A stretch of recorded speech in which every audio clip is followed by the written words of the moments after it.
Good morning, garden friends. It's a beautiful, extremely foggy morning here today at the farm.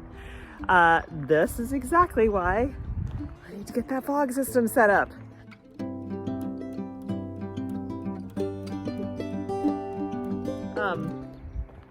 I am out here super early. It is not yet 7 o'clock in the morning because today I'm having a couple things going on here. One, the pea gravel delivery is coming for my seeding area. And two, I have a couple coming to pick up flowers. I'll show you. They're coming to pick up their flowers for their wedding. It's DIY. That's mostly what I do. I don't do full service weddings because I don't have those skills yet. And I also don't have a team, it's just me. But people can buy buckets of flowers from me that they then do all of their stuff with. And so, depending on the size of their wedding and how many flowers they want of each variety, focal, secondary, foliage, etc., we put that together and then they come pick them up and then they take them to do their stuff.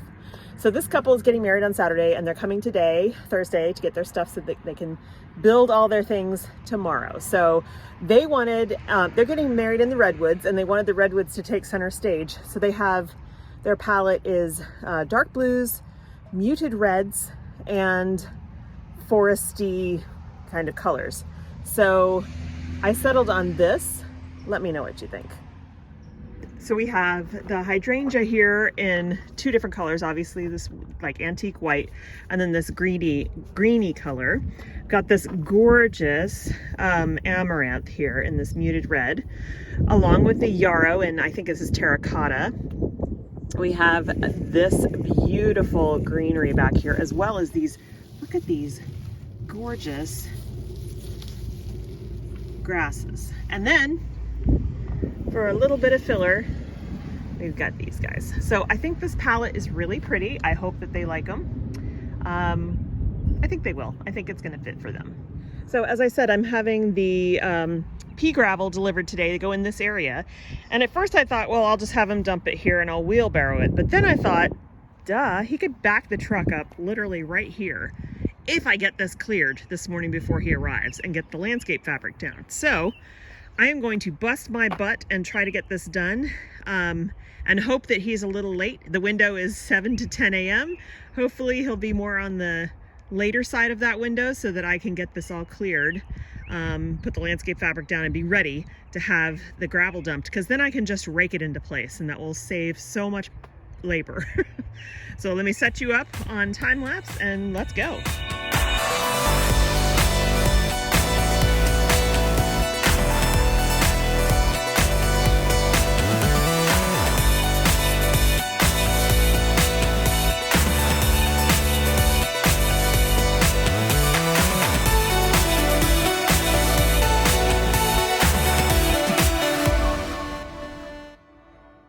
Well, that's that job done. I apologize for the shaky camera. My tripod got stolen from out here, so I had to prop it up and it kept falling down because it's windy. But I got it done. Pulled everything, raked it as flat as possible, put down the not hardware cloth, put down the landscape cloth, and now we are just waiting for the gravel, which will hold everything down really well. I also added a big lip of the fabric over here up against the greenhouse, which I've been wanting to do to keep down all of the weeds. Some will still grow up from there, but it'll be way more manageable. It'll be like it is on the other side. Now I've got to come along here and cut down all these big stalks of poison hemlock, so that I can pull this out and just kind of cover over it. I want to roll this as much up the hill as possible because so I don't really care about, I mean I do, but this area is less important because I'm not growing in it, but I really want to try to keep the weeds away from the sides of the beds. So I'm going to do that, and then I probably will continue it down here for a ways, basically till I run out of landscape fabric, because I just want to, I have it, might as well use it, and this stuff works way better for blocking weeds and pathways and stuff than the stuff that I have in these aisles here. This stuff is just too thin. So fine for this year, which is why I used it, because next year I will straw the pathways like I do the others, and then that way I can be using the pathways to regenerate the soil. But for this year, to deal with the weed pressure, that's why I did that. Yeah. So I'm extremely hungry. I haven't eaten breakfast yet. I am going to have my breakfast out here and then continue working on what I was just talking about. And when the gravel comes, I'm ready for him because this area here is plenty big for him to back up his truck to dump it into this spot, and it will save me so much time. It's 2 cubic yards of pea gravel. That's, you know, about a third of what I usually get in terms of compost, but it's a lot heavier. So I'm looking forward to being able to just rake it out. And yeah, it'll still be work, but being able to rake it out instead of shoveling it through multiple rounds of wheelbarrows is a big improvement. So I'm really glad that I did this, and I'm super happy that the timing worked out, because that's what I was mostly worried about, is that he would pull up and I'd be like, oh, okay, just dump it right there. So that's done. I'm gonna go eat, and then we'll see what else is up for the rest of the day.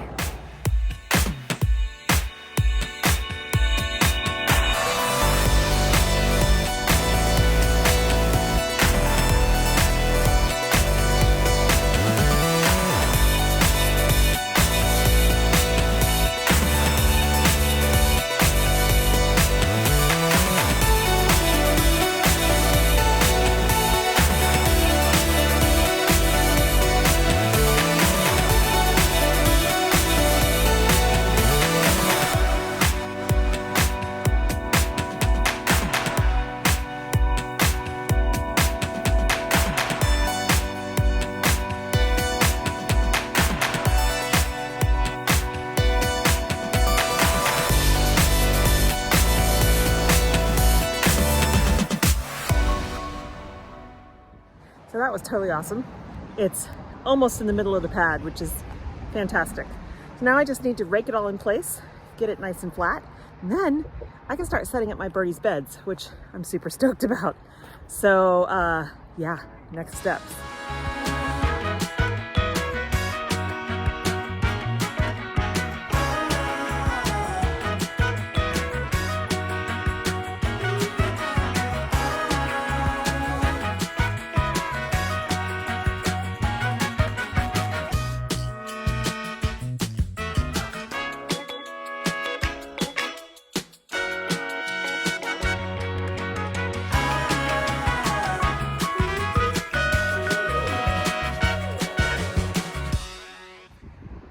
Okay, I still have a ways to go, and you know, it's still hard work, but I'm getting there.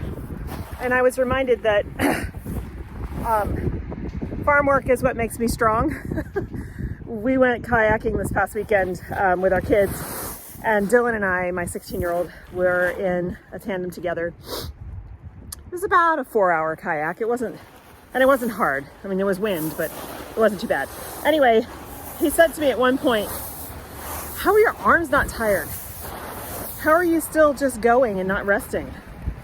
And part of it, I think, is rowing efficiency, because for me, for some reason, like river kayaking, not whitewater, I've never done that, but just regular kayaking, like sit atop kayaks, isn't hard. It's actually kind of relaxing. My arms don't ever get tired. My hip bones usually hurt, my sit bones, but yeah, my arms don't get tired. And so part of it, I think, is rowing efficiency. But the other part is all of this work that I do. My arms are pretty strong. So yeah, I mean, I get repeated upper body labor, well, full body labor out here. But, you know, all the digging and stuff, that does build up the muscles. So yeah, I think that contributes to it. I told him he could have that too if he wanted to devote more time out here.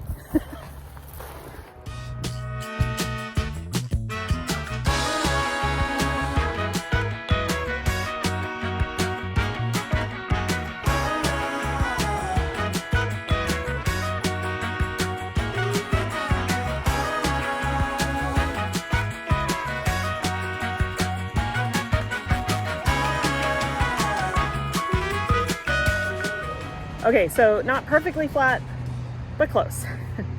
So let me go over with you what my vision is for this space. For those of you who haven't been here for long, this area I originally set up to grow in. And you know, you saw at the beginning of this video those plots. Well, based on what was here, I'm pretty sure there was a hoop house here, and because the ground is so hard, I tried occultation, killing off the weeds with a tarp. I tried broad forking. We did the cardboard and compost base to set it up.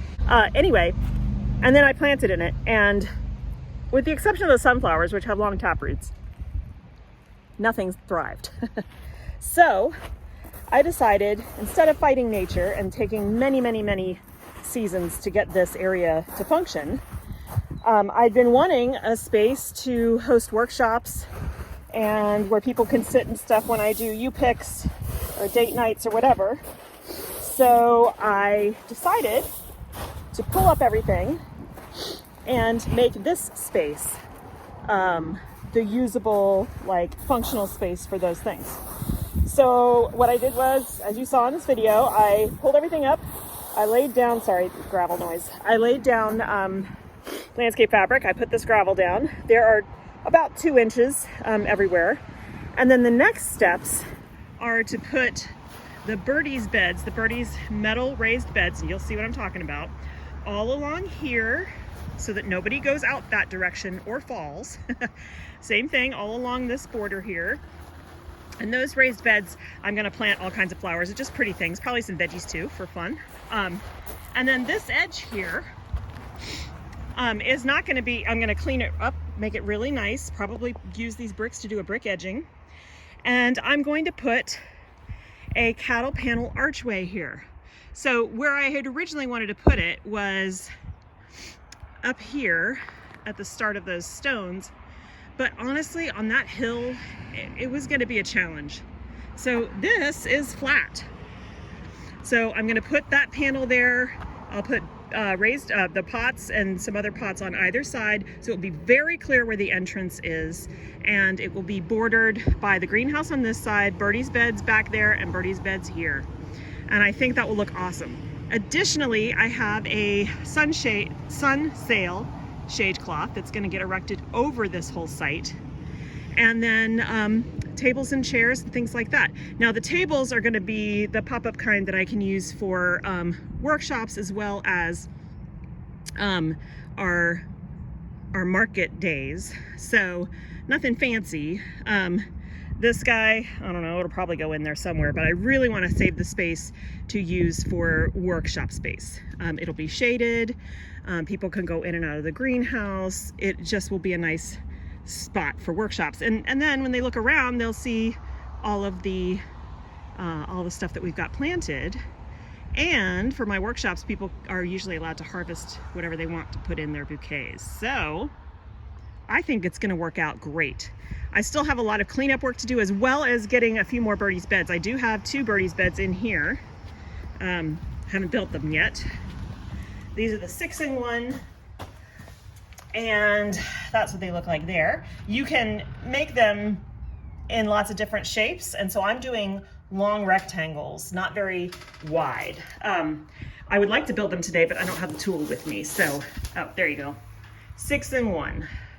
So 6 different ways to build these. And so I need to order some more so that I can, get these all set up and then filled with soil and planted out. So I'm super excited. I do love it when a plan comes together. This one's been a long time in the making. I realize that I get visions and have an idea of what I want to do, but then as I'm working on it, it evolves. So I'm not one of those people, I guess, who can just make a plan, put it all on paper, and have it that exact plan come to fruition. I make a lot of changes as I go, and new ideas pop into my head as I go. So, all right, so I'm gonna wrap up here for today. I'm actually still gonna be out here working, but just boring stuff, getting some of this cleanup done and everything like that. I'm waiting for my customers to come pick up their wedding flowers. So I hope you have a great time in your garden. Thank you so much for joining me today, and I'll see you in the next one. Bye.